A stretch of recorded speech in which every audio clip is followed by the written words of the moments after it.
बिस्मिल्लाहिर्रहमानिर्रहीम। अस्सलाम वालेकुम। मैं हूं इब्ने आदम पसरूरी और आप देख रहे हैं मेरा यूट्यूब चैनल पाकिस्तान ऑनलाइन। आज आपको एक इंतहाई अफसोसनाक वाक़या सुना रहे हैं।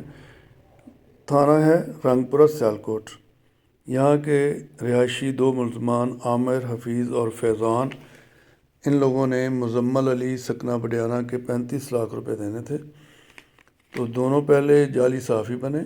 उसके बाद इन्होंने एक ख़ातून शमसा कमल उर्फ़ नबीला को अपने साथ मिलाया और उससे मुज़म्मल अली के ख़िलाफ़ थाना रंगपुरा में एक दरख्वास्त दिलवा दी, जिसमें कहा गया कि मुज़म्मल अली ने उस ख़ातून के साथ ज़िना किया है।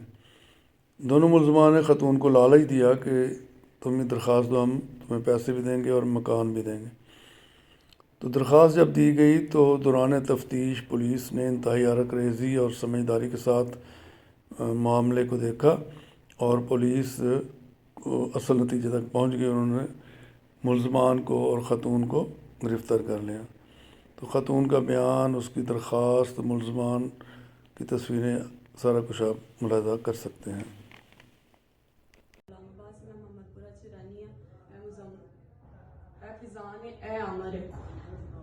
ਇਹਨਾਂ ਨੇ 35 ਲੱਖ ਦਾ ਮੁਜ਼ੰਮਲ ਦੇ ਨਾਲ ਫਰਾਡ ਕੀਤਾ। ਮੁਜ਼ੰਮਲ ਨੇ ਇਹਨਾਂ ਤੇ ਕੇਸ ਕੀਤਾ ਦਾ ਸੀ। ਇਹਨਾਂ ਨੇ ਮੇਰਾ ਜ਼ਰੀਏ ਜਿਹੜਾ ਨਾ ਉਹਦਾ ਇਸਤੇਮਾਲ ਕਰਨ ਦੀ ਕੋਸ਼ਿਸ਼ ਕੀਤੀ। ਮੈਨੂੰ ਜ਼ਨਾ ਦਾ ਕੇਸ ਉੱਤੇ ਪਾਇਆ ਸੀ। ਮੇਰੇ ਨਾਲ ਹਲੇ ਕੋਈ ਜ਼ਨਾ ਨਹੀਂ ਹੋਇਆ ਕਿਸੇ ਕਿਸਮ ਦਾ ਵੀ। ਇਹਨਾਂ ਨੇ ਮੈਨੂੰ ਲਾਲਚ ਦਿੱਤਾ ਸੀ ਕਿ ਅਸੀਂ ਤੈਨੂੰ ਪੈਸੇ ਵੀ ਦਾਂਗੇ, 5 ਮਹੀਨੇ ਦਾ ਮਕਾਨ ਵੀ ਦਾਂਗੇ। ਨਾਲੇ ਇਹਨਾਂ ਨੇ ਕਿਹਾ ਸੀ ਸੱਚ ਉਹਨੂੰ ਫੋਨ ਕਰਕੇ ਧਮਕੀ ਲਾ ਕੇ ਅਗਰ ਤੁਸੀਂ ਮੇਰਾ ਬਿਆਨ ਨਹੀਂ ਲੈਂਦੇ ਜਾਂ ਮਰਚਾ ਨਹੀਂ ਲੈਂਦੇ ਤੇ ਮੈਂ ਆਪਣੇ ਆਪ ਤੇ ਪੈਟਰੋਲ ਸੁੱਟ ਕੇ ਅੱਗ ਲਾ ਲੈਣੀ ਹੈ। ਇਹਨਾਂ ਨੇ ਮੇਰੇ ਬੱਚਿਆਂ ਦਾ ਵੀ ਮੈਨੂੰ ਧਮਕੀ ਦਿੱਤੀ ਸੀ ਤੇ ਮੈਨੂੰ ਇੱਕ ਦਫਾ ਮਾਫੀ ਦੇ ਦਿਓ।